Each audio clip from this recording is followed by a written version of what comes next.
చూడు ఆ పురుగు అది.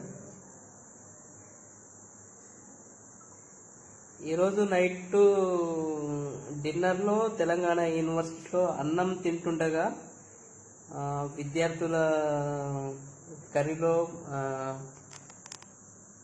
పురుగు వచ్చింది.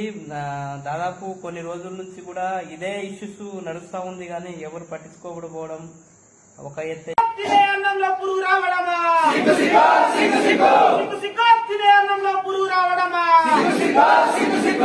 రాజీనామా చేయాలి నిర్లక్ష్యం వహిస్తున్న అధికారులంతా, రాజీనామా చేయాలి వహిస్తున్న అధికారులంతా.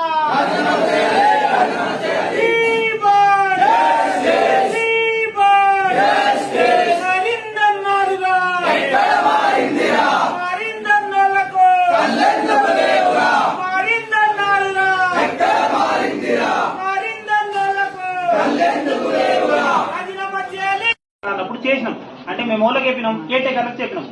ఎందుకు మా రూమ్లు వస్తున్నాయి కాబట్టి మాకే తెలుస్తాయి. అయినప్పటికీ చెప్పినప్పటికీ ఆ సమస్య పరిష్కారం కానప్పుడు ఇక మీరు ఉన్నట్టలేనట. సమ్మర్కి ముందు ఇప్పుడు మీరేం పోయి పర్యవేక్షిస్తున్నారు, ఈ కొటేషన్లు పంపుతున్నారు, మరి ఏ డిగ్రీ జరుగుతుంది పని? వాడే సార్ కూడా వస్తాడు, కొటేషన్లు పంపమని చెప్తారు, కొటేషన్లు పోతున్నాయి, మీరు పర్యవేక్షిస్తారు, పురుగులు పడుతున్నాయి. అధికారం ఉండి నిర్లక్ష్యం వహిస్తారు.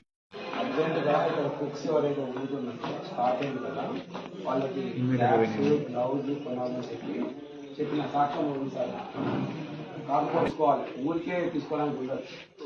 నేను నాకు తెలిసిన దుకాణం పోయి కొనుక్కుని